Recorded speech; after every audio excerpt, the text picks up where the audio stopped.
So right now I will begin the topic for the field and 3D archery. So the contents the topics to be discussed would be like what is field and 3D archery and like how much different is it that we practice for target archery, the kind of preparation that we need to do as a judge, and our duties in the initial stage of the event and the various stages of the competition. It's almost the same in target where we have the qualification round, eliminations, and the finals, but the things judges do is slightly different. So what is field and 3D archery? It is a discipline involving shooting stationary targets. Although 3D is more about animal targets, but please do not worry, it is not a moving target, it's all stationary. Okay, and we are shooting those targets at different distances, different heights and angles around a course of natural terrain. Okay, so this kind of event helps the archers to be equipped with the skill of distance judging, shooting uphill and downhill, and then dealing with light conditions and those challenging terrain. Okay, it also helps myself as a judge and even organizers on knowing how to check and ensure a safe and a level playing course while maintaining the challenges or difficulty to make it interesting for all. Okay, or else if a course is all shooting on a flat terrain, it doesn't pose a challenge because it's almost like shooting target archery. So over here, what you see is a map of 3 courses. For field, we only have 3 groups, 3 bow types, which is compound, recurve, and bare bow. And that is why we need 3 courses. Or if we are only having 1 course, it's not enough to accommodate so many participants as well. So these are some of the other maps or the courses that we have on other locations or organizers. So if you notice, over here, it is very close to the hotel. Then we have the practice field, and then the office. We even have to set up individual elimination field and then the finals. It all depends on how the organizing committee will be doing so. And for this slide, this is the finals in Italy, in Cortina, and this is done on a ski slope. And if you can see, the biggest challenge will be the uphill shot for the last target, which is right over here. So, as you all know, preparing for field and 3D, you are outside. You are outside for the whole day. You do not have so-called regular breaks like you have in target archery. Okay, sometimes maybe in target archery, maybe you will be assigned for the morning session or for the qualification round, and then afternoon you have a break. But then for field and 3D, it is the whole day outside. And it can be hot, it can be cold, and it can be very wet. If that means if the competition during that day is raining, the competition will still go on. So what do you all need to prepare? You need to read the rules because the rules is different from target archery. You need to prepare the equipment and stuff to last for the whole event. Or else sometimes if you go to an event let's just say the sole of your shoe came out. Then over there's no shoe shop. Then what will happen? You will have to tape your sole so that it can still be used for the whole event. You need items for equipment inspection, proper footwear, standard judge equipment for the judges. So, and then we will talk about additional equipment. There will be like you'll need to bring marker, you'll need to bring rangefinder. Rangefinder, you may like to have or no need to bring along, because the thing is how frequent will you be assigned to this type of events, or even in your own in your own country, do you do field and 3D often? And then black tape. Black tape is because if we notice like the binoculars, you have certain markings and they should not be used, we will use a black tape to mark. That's one of them, one of the reasons. So let me go to footwear. So on the left is a very typical sports shoe which some of you all are wearing right now, and it is not advisable to be wearing it during the course because there's a high possibility that you may slip. So on the right is the proper hiking boots. Then we go to the next one, which is the rangefinders. Okay, on the left, perhaps you will get rangefinder like from Bushnell, Nikon, Garmin, but then this kind of rangefinder, though is good, but it may not be able to fulfill the tolerance that the rule book has, okay? Because this kind of rangefinder, the tolerance for measuring certain distance could be more than 1 meter, okay? Then, and you will be very, it's not very, but the thing is, when you are tracking distances for unmarked course, it may be, the distances is like, it may be accurate, but then it's hard to tell whether it is within tolerance or not. And the right one is from Leica. Definitely very, very expensive.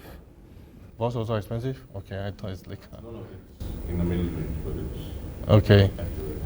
Okay, Bosch is accurate.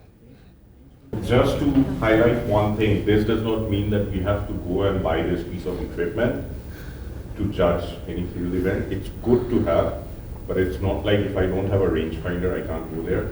Normally what happens is either the organizer will have their own rangefinder, or if I am going to an event, it's like a group of 10 to 12 judges who are there. So someone or the other will have a rangefinder to bring it. For us, if we are doing one event for field and 3D every 2 or 3 years, as on a personal front, it will not make so much sense to invest $300, $350 to buy equipment. Just to be clear, it's not like if I don't have a rangefinder, I can't go there. It's a good to have kind of equipment. Yep. Sorry. Yeah, it's okay. Yeah. As what engineer said, it's not a must because perhaps the other judges or even the organizers will have it. And that is why we don't use measuring tape. We use measuring tape to measure distances in target archery, but then in field and 3D, there's a possibility that, no, one thing is that we are shooting not on a flat surface, and another thing is that we are shooting either on an up or downhill shot. Other items to consider, first one you see is the hiking stick. Good to have if you have difficulty climbing, walking on an uphill slope. Second is a bag that has this kind of a chair, because in target archery you have chairs, you have judge stations, you even have an umbrella to shelter you from the sun. But then in field and 3D, there's no chairs. So you will probably sit on a huge rock, you sit on the ground, or if you want to keep your pants clean, you sit on this kind of chair, I mean with on the backpack itself. Third item, if you feel that you don't want to carry so many water bottles, you want to have your own water, you can have a water bladder. And then on the last one, I think it's hard to see, will be the black marker. Black marker, why do we have it? It is more on the 3D side, because sometimes we need to color it out, especially those animal target that doesn't have a clear indication of their hoof.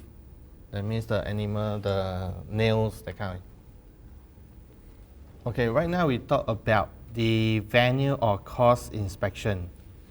In the commission itself, definitely judges, there will be judges with many experience, and there will be new judges with little or no experience at all. So we will split among ourselves, or even the chief judge will split them into groups, with varying experiences, and we will probably do it before the official practice. So before we go and do any venue or course inspection, we need to take note that safety is very important.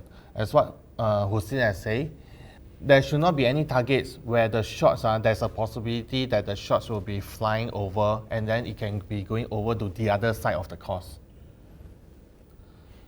Next one is, this is a shooting peg. Okay. In target archery, we have shooting lines.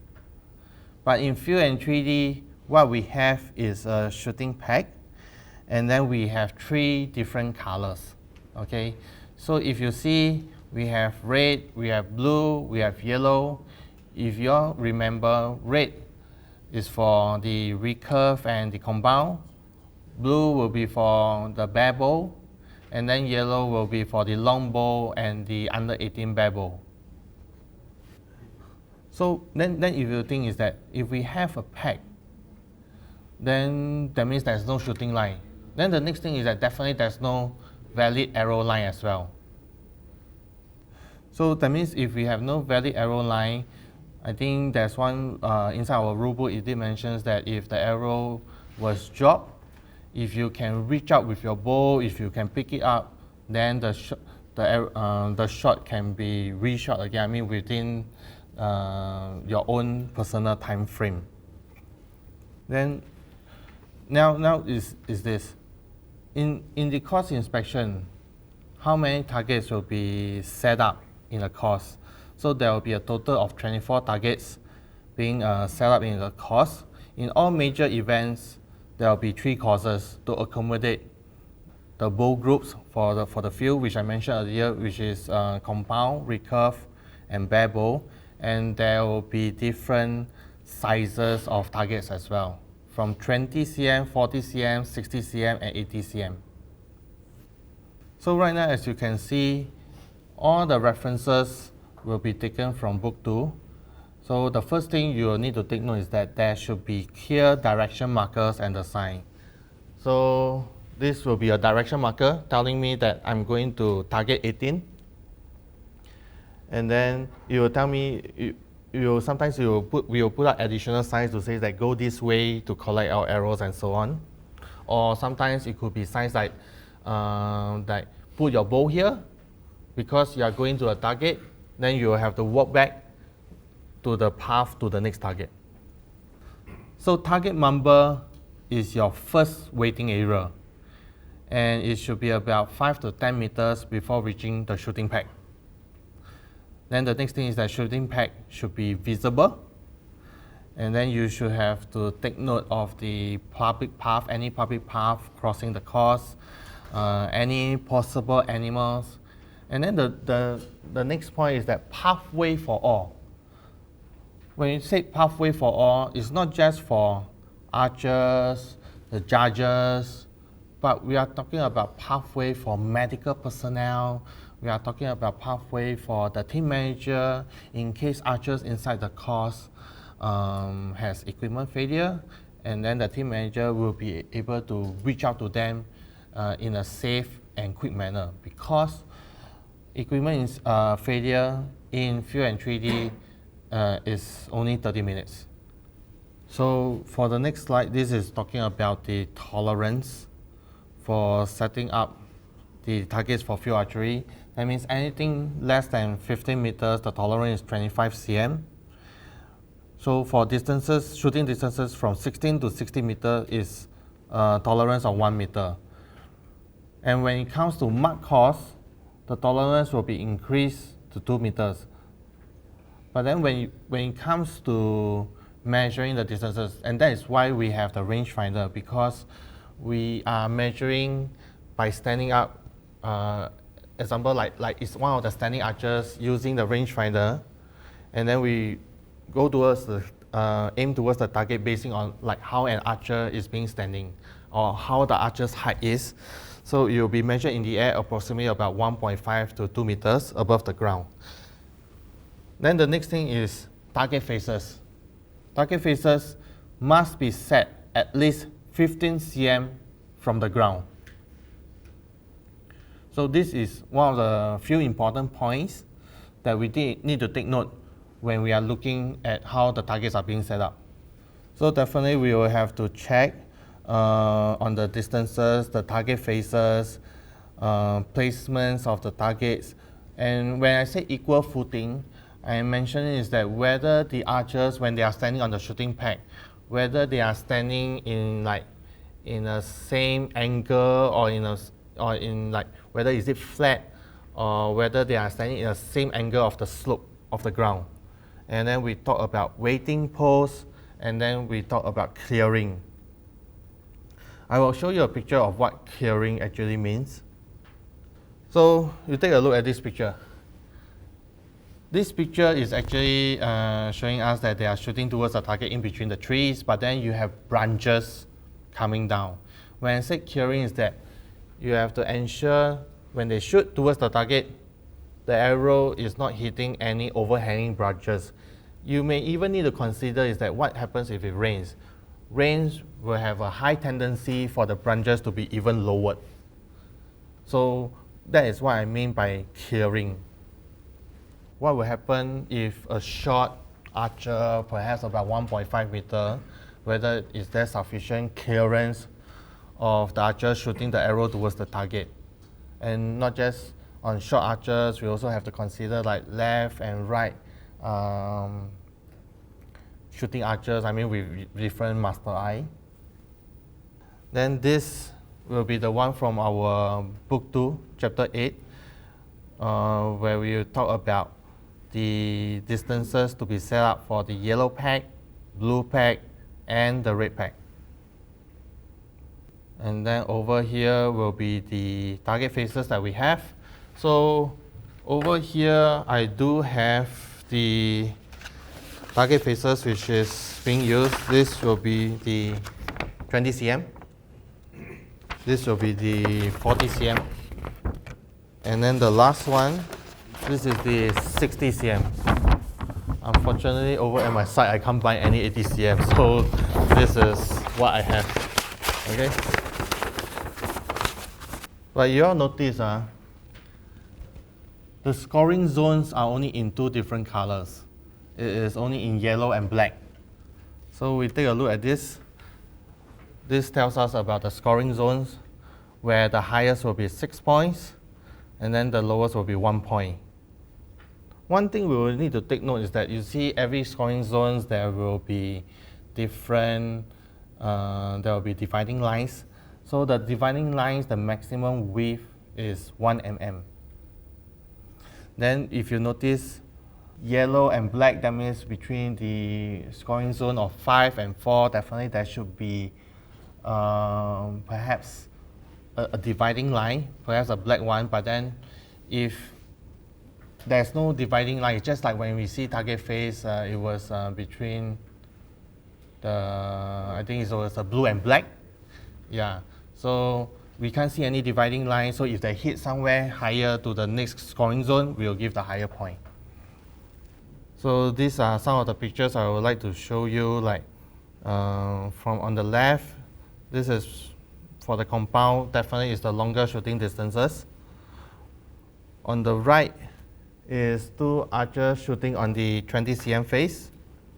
Over here will be this one, this picture, showing them shooting on the 40 cm face. And then this is how the course has been set up. Sometimes you are not shooting on the terrain, then the organizers will build some sort of platform for them to be shooting like a downhill shot. Let me try to see if this video is working. You see, this is from Yenton, USA. They are preparing for the finals. So if you notice, sometimes the organizers even use cranes, I think it's the cranes to put out the targets as well, to mimic on shooting on an uphill shot. Now, we are talking about 3D archery. 3D archery is also the same thing. We will have 24 targets. 3 courses are also being set up with different sizes of animals, from big one like what you are seeing is a moose. I think it's called a moose. And then on my right, on the right is a bear. Almost as tall, maybe even taller than me. But if you see the left one, definitely is taller than me. So when it comes to the inspection of the courses, is also doing the same thing for field archery. But one additional thing that we need to look out for, we need to have, is the picture of the target the archers will be shooting. Okay, so the first thing you will see is the target number, which is also to be set up 5 to 10 meters away from the shooting peg. The next one will be the picture of the target they will be shooting, but then it will be in between the target number and the shooting peg. I will let you all know how the picture is going to be like. Then we look at this. This will be, it's also from the rule book in chapter 9. It tells us like when we are setting the targets, what is the maximum distances and the minimum distances for the compound, blue peg for the remaining bow. So the minimum distance for all the bow types is 5 meters. But then only for compound is up to 45, the rest is up to 30. So you all have to take note is this. 3D, there's no tolerance. What we are given is a range. So we are looking at the targets. There's no definition of what a small target is. So we will have small targets like raccoons. This one should be, I can't really tell what is that, there's a bird. But then we can have turkey, we can have iguana, we can even have crocodile, whatever that is. Okay, so this is the thing I want to tell you all, which is the picture. Because on an animal target that can have different scoring zones, we want to ensure the archers are shooting on the right scoring zone. So that is why we have this picture, and then we cross out the scoring zone that they are not supposed to shoot. But then over here is another picture, but I would like to tell you is that this target, they did not shoot based on the picture here.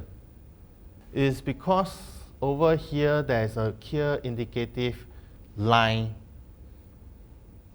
for this scoring zone, but then over here it is blurred out. So it will be best not to have archers shooting over this side, because during the qualification round, it is the archers themselves that will determine their arrow values. It is not judges like us when during the qualification round for target archery, we step in, we give an arrow call. No, in field and 3D, judges do not step in to give a value during the qualification round. So now we talk about the scoring zone. The first one, the smaller circle, is 11. Next one is 10. Third will be 8. And then the rest of the body parts, okay, whether is it the backs, anything that is out of the main scoring zone will be a 5. And how do we remember this? I always tell them is -1, -2, -3. So 11 minus 1 is 10, -2 is 8, -3 will be 5. Okay, let me carry on with how the targets will be set up. So this is a drawing by a judge from Spain. Definitely that if we were to set a uphill shot, this will not be ideal because there's a high possibility arrows will be shot into the air. There's no barriers or some sort of natural terrain where the arrows can be stopped. This, on the right picture, this will be ideal. It's not possible that for us, when we set out the targets, how do we put the netting? Then it will be very... The crane up high. But then There must be a very good safety after. yes, safety buffer distances. Then when it comes to flat shot, this will not be very ideal as well. High possibility will be shooting somewhere else. Then the bottom picture will be a downhill shot. And it will be most likely shooting at the ground at the back. But then if there's any down slope, then it will not be very ideal. So as you can see, safety is very important. We have to consider whether we prefer passerbys or archers to be hit, or we prefer their arrows to be damaged. Yeah. So the bigger consideration will be that safety is important. We don't want any people to be hurt by the arrows. Then this is how the practice field is being set up, where we will set the targets for different distances as well. So what do we need? Measuring devices, the maps, some sort of common sense when we are checking the fields, and when we will have our own checklist. Okay, now we come to the equipment inspection. Compound, recurve, and bare bow is the same. It's just like target when you are checking their equipment.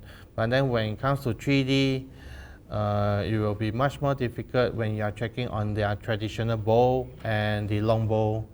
Next will be checking on the binoculars, especially for the 3D, because they are shooting unmarked distance throughout the whole event.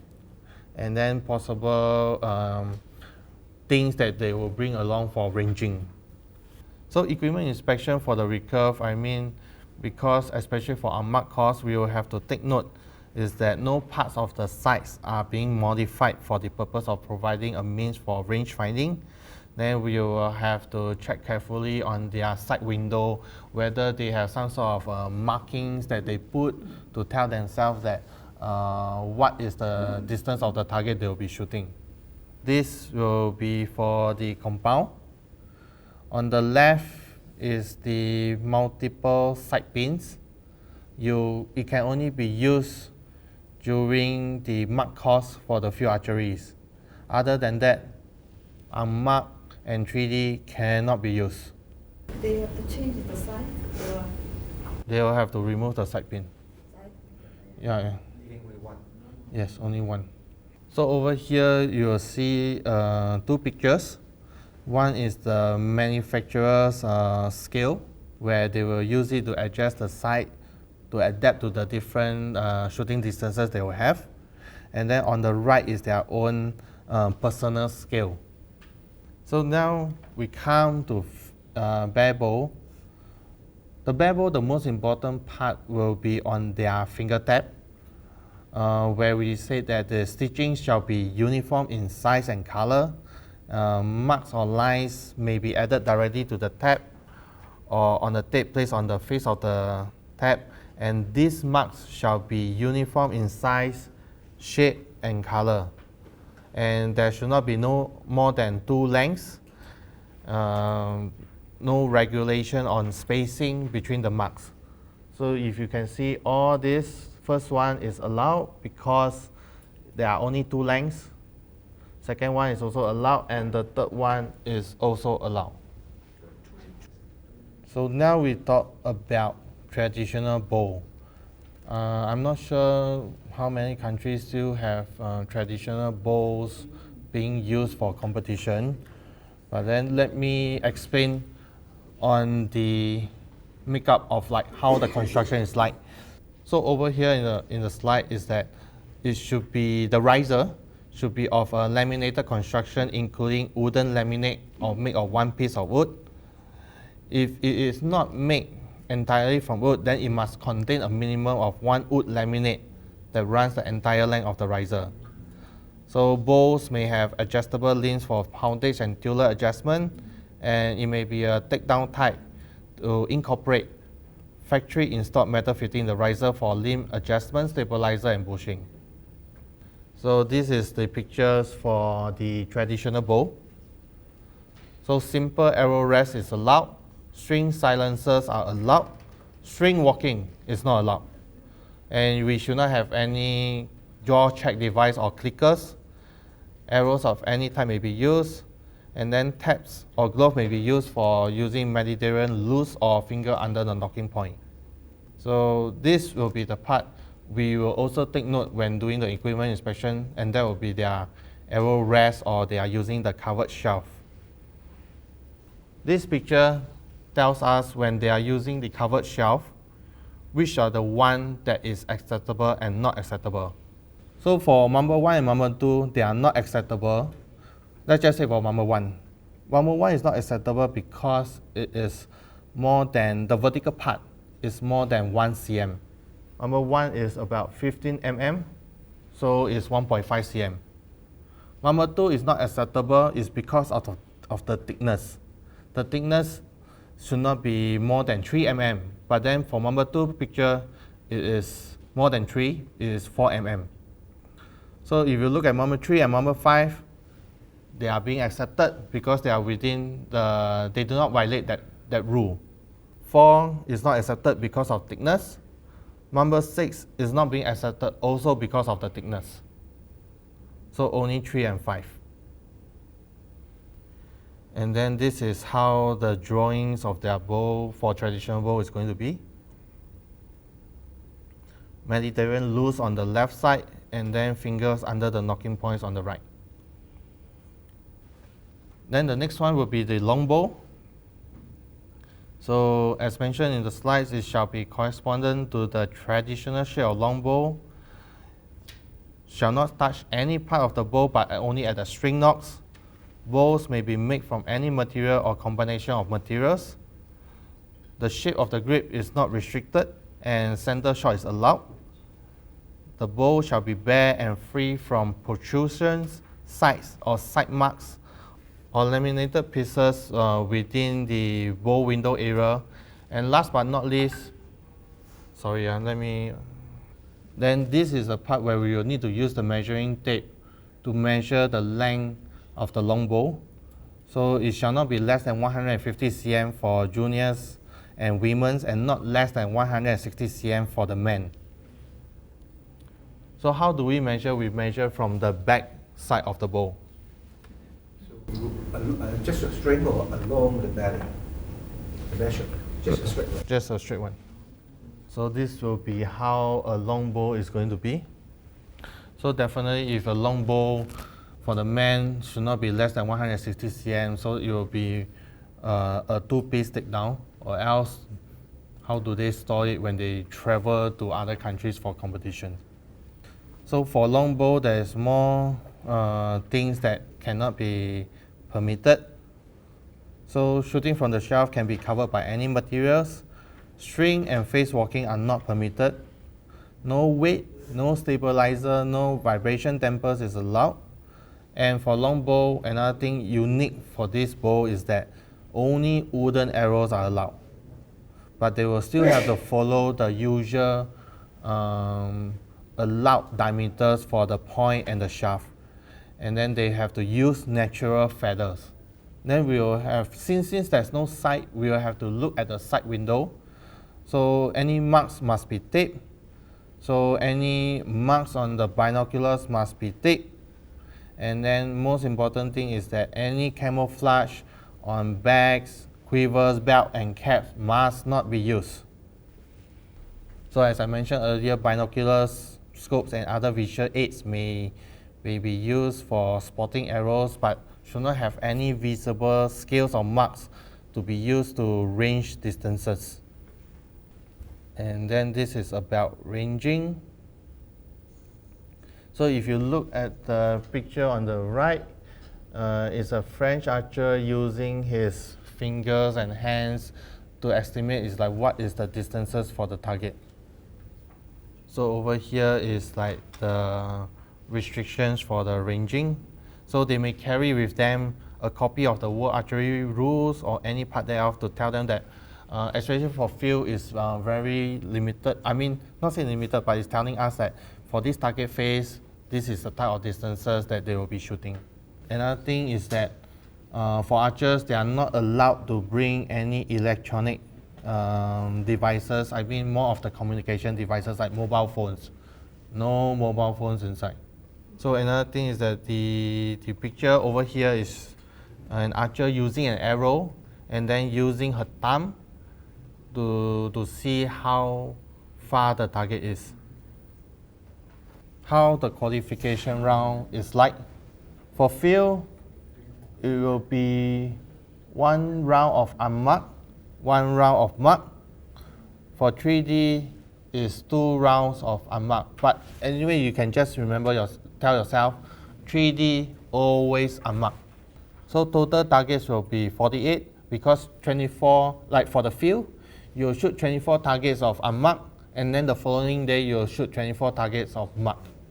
Number of arrows to be shot for field is 3, 3D is 2, and then the time limit is 180 seconds for the field and 120 seconds for the 3D.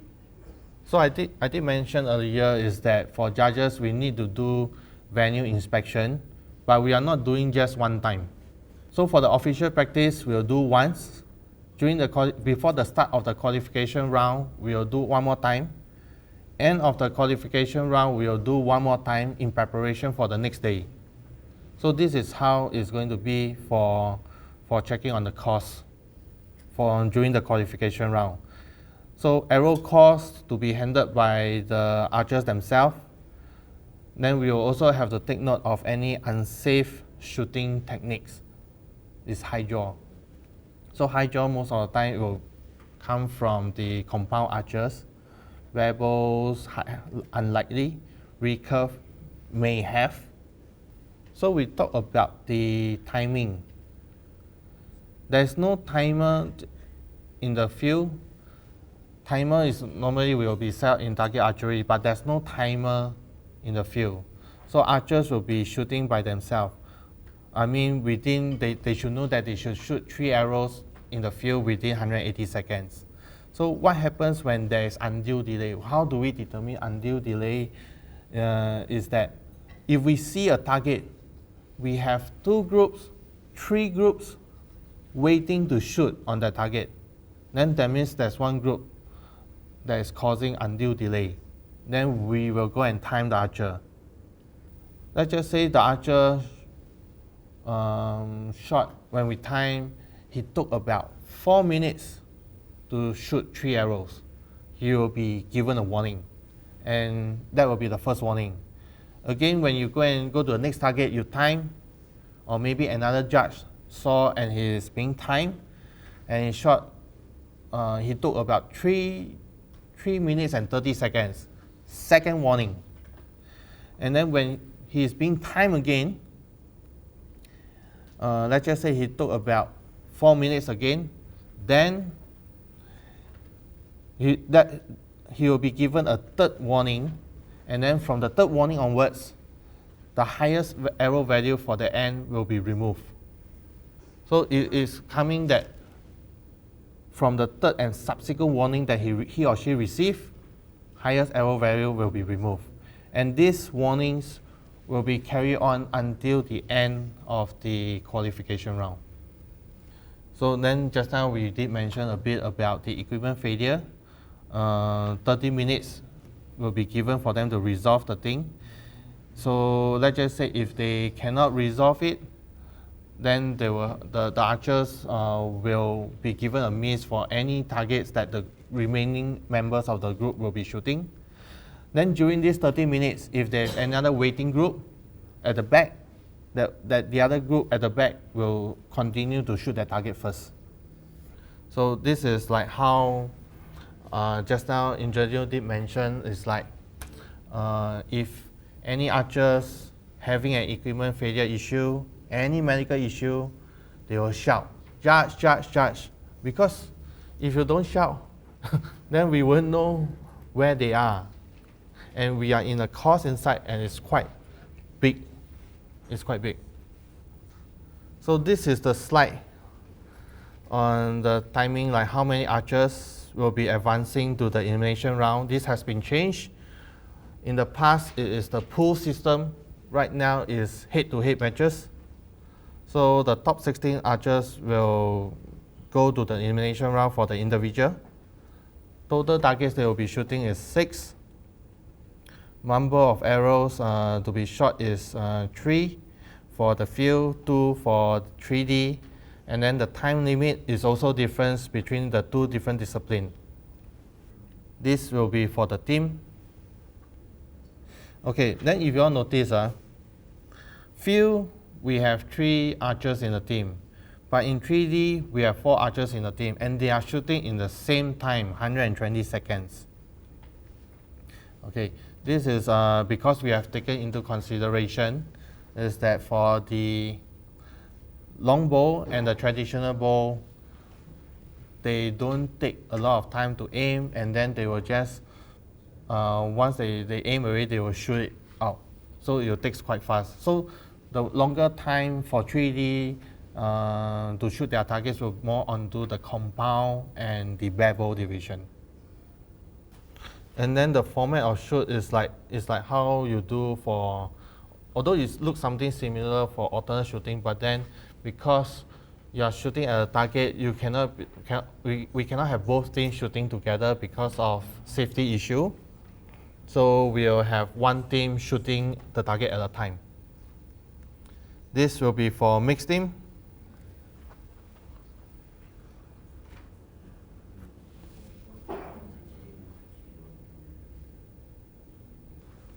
Okay, so how the process or the involvement of a judge during the elimination will be this. All of them will be shooting at separate courses. Then the match will be controlled by a judge. Those will be controlling during the finals or the medal matches. Arrow calls will have to be made by a judge.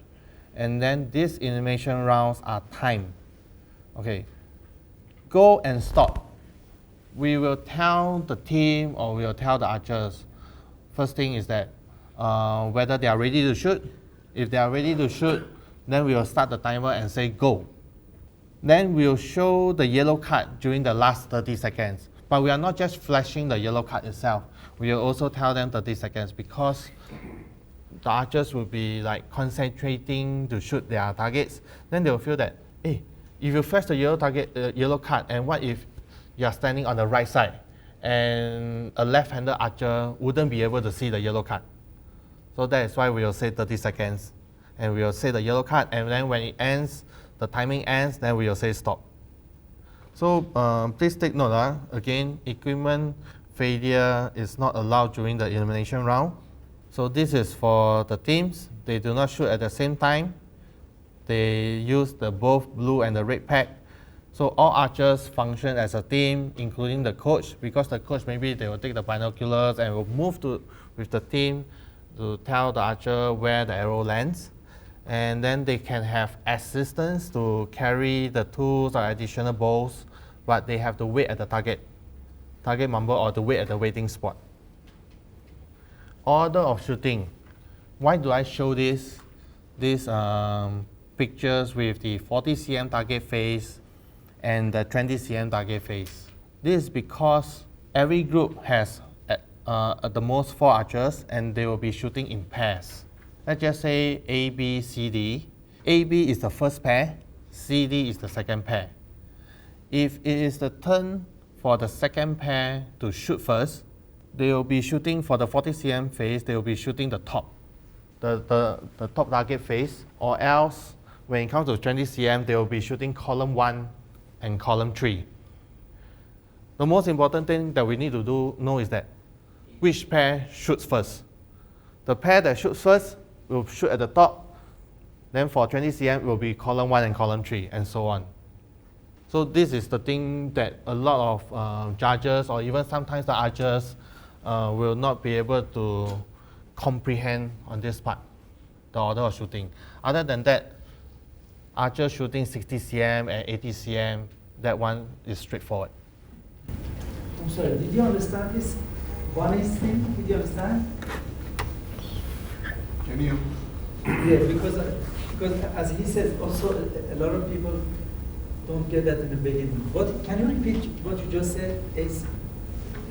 Okay.